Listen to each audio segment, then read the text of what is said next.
Always check to see if Captain Obvious is doing circles around you. You never know when he's there.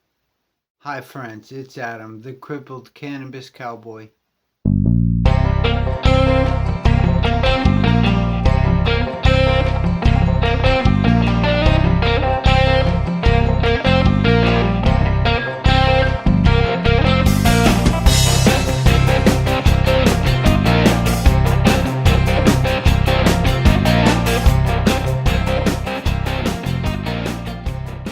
Thanks for watching my video about noticing Captain Obvious. I bring that up a lot because in today's age, a lot of people aren't noticing when Captain Obvious is around. If you like what you see, then subscribe to my channel, help me out a little bit. I speak kind of for myself, and what I'm witnessing is that Captain Obvious does circles around a lot of people. It took a while for me to notice the Captain Obvious that flies around me, and that's a toughie. So if you're in my boat, that's really tough because you got to count on other people to notice that Captain Obvious. And if they don't notice it, then, that really sucks to be you. For me, I noticed a good place to start is noticing what's going on around me. Look at the obvious. Like, it's winter, so don't bitch about the cold, Adam. It's summer, don't bitch about the heat, Adam. Probably the two biggest complaints I hear is, oh, it's too cold, but it's winter. Oh, it's too hot, but it's summer. That's kind of like the Captain Obvious that flies circles around. That's the easiest kind of noticeable thing. And I kind of judge it according to that. And I've noticed that there's a lot of people that aren't noticing the Captain Obvious around me. Like in today's age, it's great. There's so many people that are arguing about this, arguing about that. This should be like this should be like that. It's because of this, it's because of that. But they're missing the obvious. There's a lot of things that I'm noticing that other people aren't noticing. And for me, it's really easy to blame rather than pick up like what I do for myself. Like notice what the Captain Obvious thing is.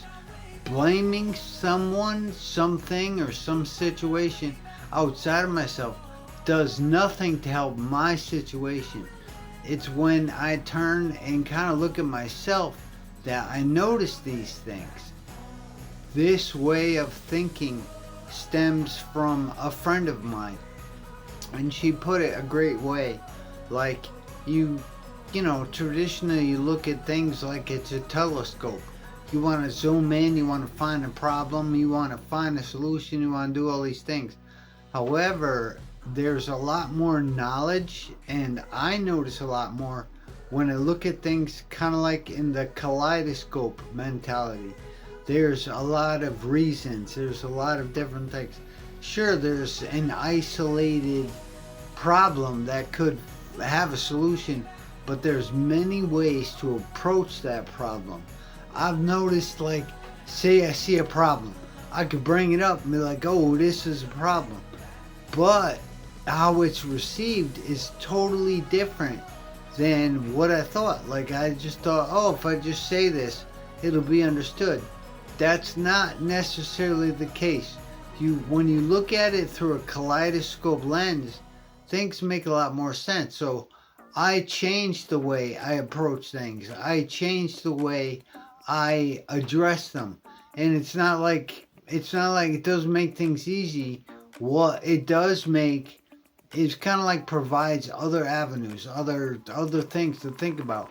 Like for example, if there's something I see that I don't like, that's messing me up, I could bring it up, but I have to understand that might not necessarily be received the way that I want it to. I may have to approach it a better way, a more crafty way. More so the other gets to receive it better. It's not really for me, But that kaleidoscope thinking really helps me out. Like, now I can screw up. Like, for example, if somebody said something that I don't like or does something I don't like, I could bring it up, point it out. But that doesn't make it go away. Something still happens or whatever. Now I have to reapproach the situation with a different angle, with a different mentality. Kind of come in from the side, flank it, come in from the rear, come in from the back. That's how I've noticed that I get situations done. So a screw up may happen first and foremost. Don't blame yourself. A screw up is inevitable. It's gonna happen. When you look at it like, well, why did I screw up? All right, I screwed up because of this reason. But when I look at it from, oh, maybe I should have approached it differently. Maybe I should have said something different. If I said something different or I had a different mentality, it would probably be received a different way. That's not an answer. Maybe it provides maybe I hit another wall. Maybe it doesn't do anything. Then I have to go and approach it again. Maybe that flank is covered. Maybe the backside is covered. So you have to come in from the other flank. Like, you have to look at these avenues, kind of like they're avenues. Like, there's multiple ways to get to the same destination. It's helped me a lot. It's very new to me, so I'm still exploring things. And as I learn, you'll learn. Hopefully all of this mumbo jumbo made some sense to somebody. If it did, subscribe to my channel, help me out a little bit. And kind of like I said, it's you're in life. This is a big journey. You can't expect to walk a journey without challenges. There's going to be lots and lots of challenges. If your feet just hit the ground and you just start walking, yeah, it's not really wise that you're going to get to destination, because something's going to try to trip you. There's going to be something that tries to flank you. There's something that you have to cover your back. Maybe something comes in from your six. You got to cover the six, man. Understanding how reactive I am, how reactive other people can be, how I receive things, how other people receive things. It's very challenging, and it takes a long time to find your way. And when you meet someone new, that's a whole new ball of wax. It's gonna start all over again. You gotta figure them out. You gotta figure your situation out. And until you do those things, there's not gonna be any light at the end of the tunnel.